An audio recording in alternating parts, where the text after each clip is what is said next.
been an age-old debate, but one that still remains relevant and is being argued in the courts. Should Section 124A of the Indian Penal Code, which is the law against sedition, be removed from our statute books? The Supreme Court has heard this matter in the past and is doing so again to determine whether or not this law is constitutional. I am not against it being altered. I'm not against it being tinkered with and made a more wholesome, better provision. But I'm against its scrapping altogether. I feel sedition as a law has a sound basis, but unfortunately, sedition in its interpretation by various governments is most unhealthy and wrong. I believe that it should be very clear-cut as to what sedition really is. And I think that is where there is a fundamental lack of understanding. The lack of understanding is because people assume that the terms Government of India means a party which is in power at the center. I believe that the intention of sedition was something different. It was not bringing into hatred, disrepute, or contempt a given ruling party. In fact, the explanations to the Section 124A itself makes it clear that to bring about change by lawful means, that the purpose of this is really to criticize for the purpose of positive change, even if it is against what the government of the day stands for. That is not sedition. Sedition really is when you say something which brings your country, the country, what I call Bharat Mata, into disrepute or contempt. If I say something vilifying of my country, of that nationalism of my country, of the integrity of my country, of the sovereignty of my country, now that is where sedition comes in. It doesn't come into play when I'm criticizing, however harshly, the government of the day, criticizing policies, however harsh, of the government of the day, or criticizing even a manner of performance in any manner at all. That, according to me, is not sedition. Freedom of speech in India is not absolute. Article 19(1)A of the Indian Constitution, while guaranteeing the fundamental right to free speech and expression, is subject to reasonable restrictions.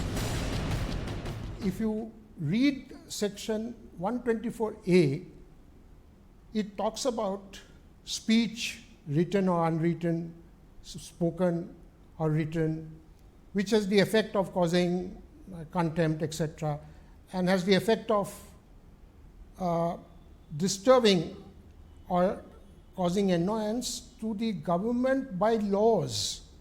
There is a distinction between a government in office running the administration and government by laws.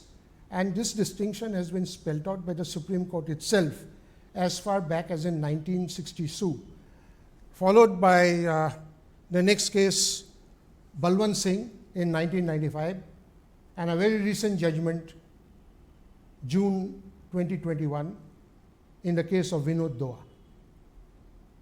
Government by laws, the Supreme Court has held, would be relatable to the symbol of the state as distinguished from the government in office. Right? Section 124A deals with that government, the government by laws established, the state. Article 19(2) of the Constitution lists out the restrictions in question, and these are in the interests of the sovereignty and integrity of India, the security of the state, friendly relations with foreign states, public order, decency of morality, or in relation to contempt of court, defamation, or incitement to offence. There is an entire gamut of laws in India that regulate free speech. Section 153A of the IPC is aimed at curbing hate speech or speech promoting enmity between groups. Section 295 of the IPC is aimed at preventing offence to religious sentiments. And there are provisions within the Scheduled Castes and Scheduled Tribes Prevention of Atrocities Act that draw the line over what can and cannot be said against members of the communities concerned. Section 499 and Section 500 of the IPC criminalize defamation. I think so far as freedom of speech is concerned, it is the basis. According to me, freedom of speech is the basis. It's a fulcrum of a democracy. If you don't have freedom of speech, you don't have a democracy. And for me, the most valuable fundamental right way of democracy is your freedom of speech. But there are restrictions which have been laid down in the Constitution itself as to such freedom. And I think those restrictions are correct restrictions, and those restrictions are very clear. And those are the only restrictions which can be brought about against the freedom of speech. For example, if the sovereignty of India, it is the integrity of India, anything which is against public order, which is going to cause some kind of riot, some kind of public disorder of the nature, which is not just a law and order problem, but much wider. If you notice, Article 19 2 does not refer to law and order, it refers to public order, which is far, far, far wider. So I think the Constitution is very clear that freedom of speech will not be restrained except in the rarest of rare cases found in the restrictions in Article 19.2. And I feel it is perfect as it stands. It should continue as it stands. And of course, you will have cases where cases will be filed saying that this is a restriction on my freedom of speech, and the court will consider whether it's a fair restriction, a reasonable restriction or not. That will be done on a case-to-case basis, and that you can never stop. But what I do believe is, as Article 19.1a stands and 19.2 stands, I think it is absolutely clear that your freedom of speech is a vital, important fundamental right. It can be restricted only in very rare cases and very extreme cases. Sedition, however, has divided opinion more than most because it was frequently used by the British to imprison those campaigning for India's freedom. This includes Bal Gangadhar Tilak, Mohandas Karamchand Gandhi, among a whole host of others.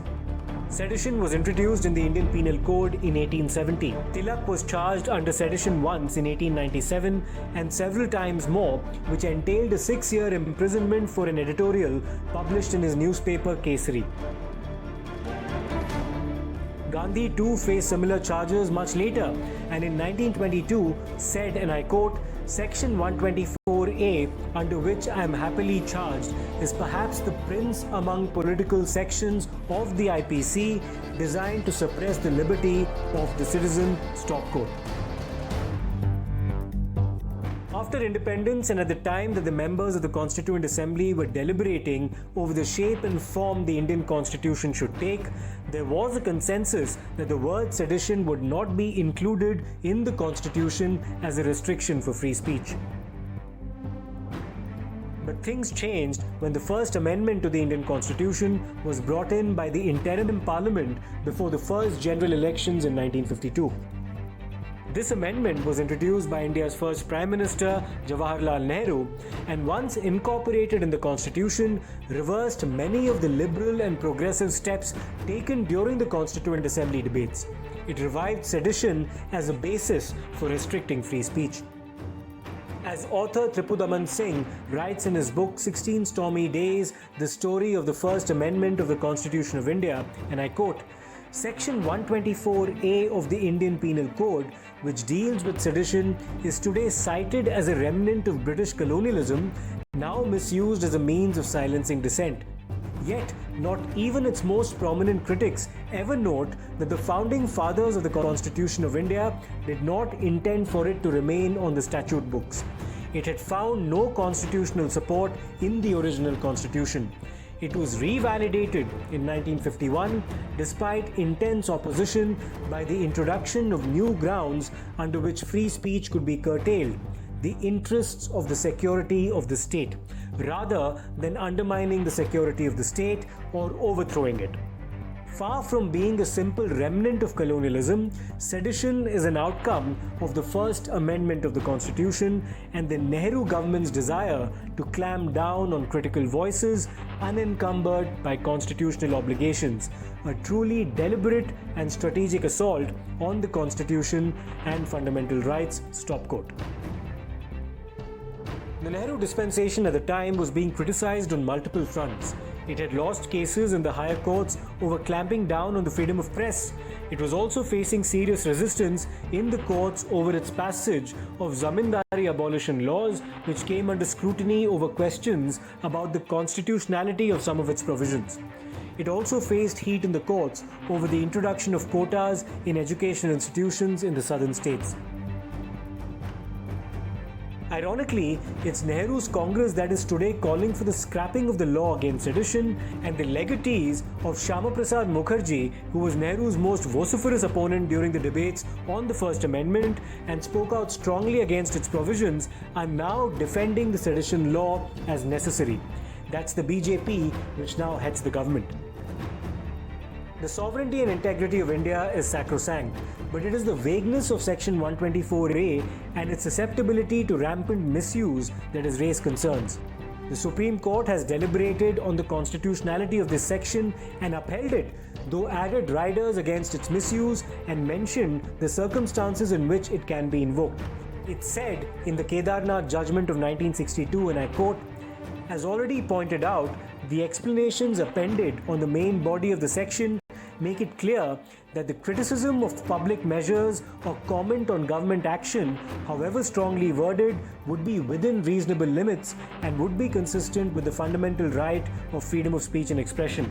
It is only when the words, written or spoken, etc., which have the pernicious tendency or intention of creating public disorder or disturbance of law and order, that the law steps in to prevent such activities in the interest of public order." So construed, the section, in our opinion, strikes the correct balance between individual fundamental rights and the interest of public order. Stop quote. The court may lay down guidelines, but then tomorrow it's always open to two lawyers to try to interpret what those guidelines would mean in a given case, which is why I did not say that there should be guidelines for the use of the weapon of sedition against seditious people.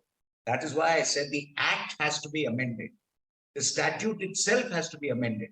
The section as it stands should not continue, but the section should be suitably amended, not just on basic guidelines, but suitably amended to specify what exactly will amount to sedition, make it very clear, and nobody can go beyond that. I feel that there should be an amendment of the statute in order to bring out very specific areas, demarcations, and there should be no confusion.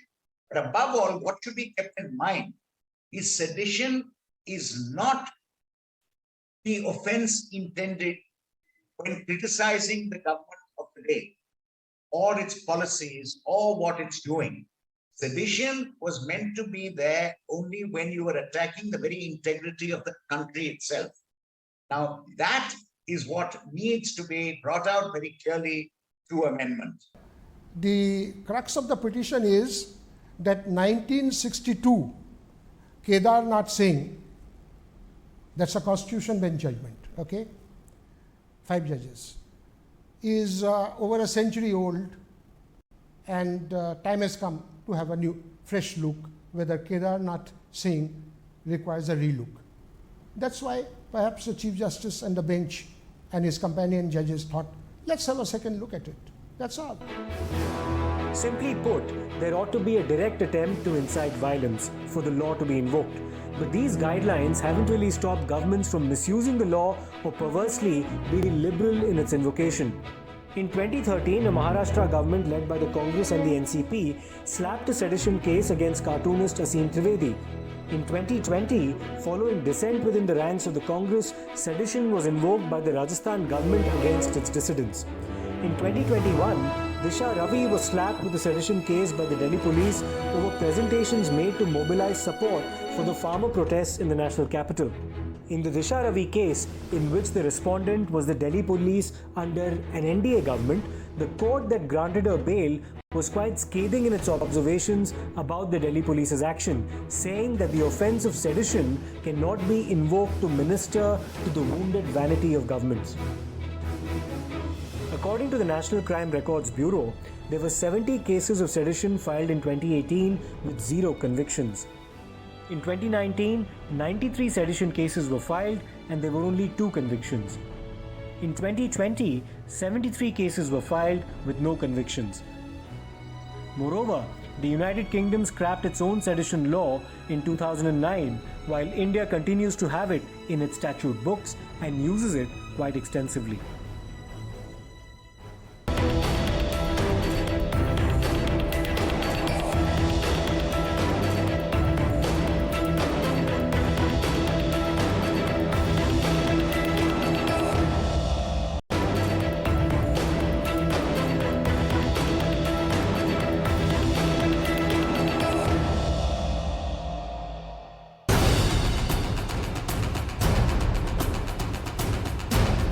Not only is sedition the topic of heated debate now because the Supreme Court is hearing petitions to strike it down, with the centre mounting a defence for its retention, but also because a case under sedition has been filed by the Maha Vikas Aghadi Sarkar in Maharashtra under the Shiv Sena, the NCP and the Congress against independent Member of Parliament from Amravati, Navneet Rana, and her husband MLA Ravi Rana after they pledged to recite the Hanuman Chalisa outside the residence of Maharashtra Chief Minister Uddhav Thackeray.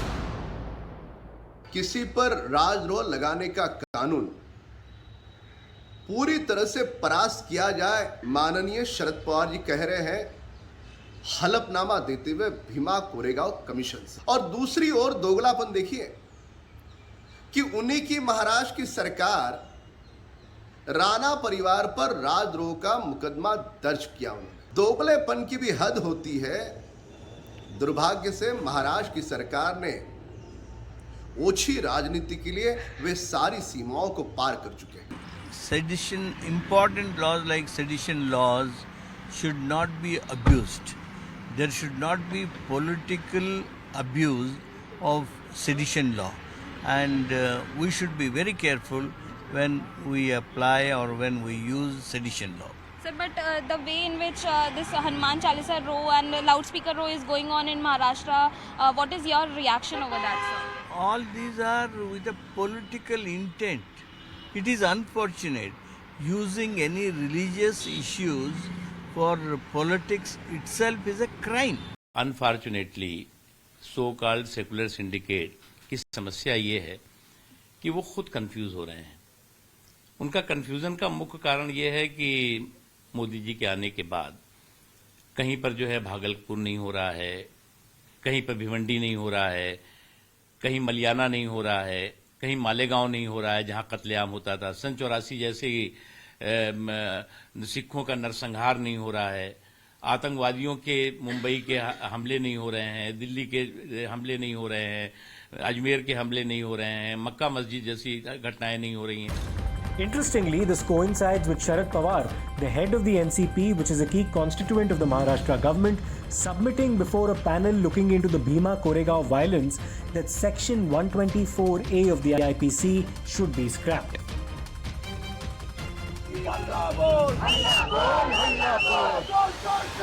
One of the flashpoints that triggered a debate around sedition was the violence and protests witnessed in JNU in 2016.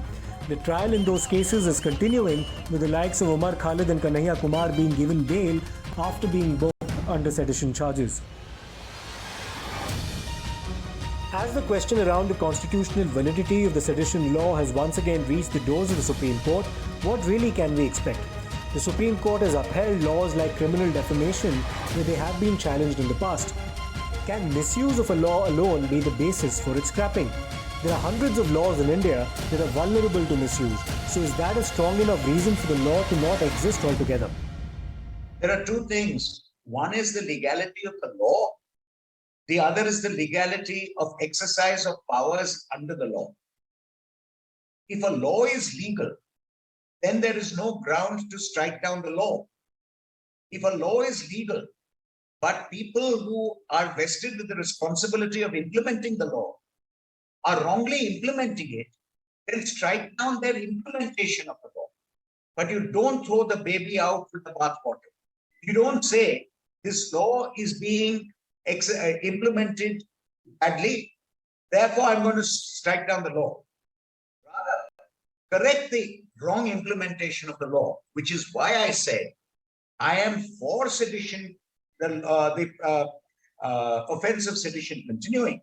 but not in the present state. I want the offense of sedition to be clearly outlined. I want the act to be amended, to be clearly outlined as to what exactly will amount to sedition, and not give any play in the joints or any discretion thereafter to given governments to try to interpret it and misuse it. I want it laid down very clearly that 1, 2, 3, 4, 5, these are the actions which are sedition and nothing else for the purpose of 124A. Every law is capable of being misused. The possibility of misuse, to my mind, is not enough to scrap a law. The government in its wisdom may drop the law, but the standards by which the government judges are different from the standards that the court judges. The court judges the legality of the legislation. The government judges the necessity of the legislation. This is the fundamental difference, and that is why the Chief Justice, in using those words, had desired to know what is the view of the government. Does the government feel the necessity of continuing the law? If, of course, the government comes up with an opinion or with a view that the law needs to be continued, the Chief Justice and his bench would then have to consider the legality of the legislation from the standpoint of the permissible jurisdiction of the Supreme Court. Moreover, India has faced serious challenges to its sovereignty and integrity, and lives are being lost to preserve it. At a time when parts of Jammu and Kashmir continue to remain on the boil, as do some parts of the northeast, and there is an attempt to revive the Khalistan movement on the part of anti-social elements, can a free run be given to those who want to chant anti-India slogans or make public pronouncements for secession, with there being a clear and present threat that this could descend into violence? At the same time, if a law is being used rampantly to settle political scores or interpreted with a deliberate intention to suppress genuine criticism, should it not be revisited? All eyes are on how this now pans out in the highest court of the land.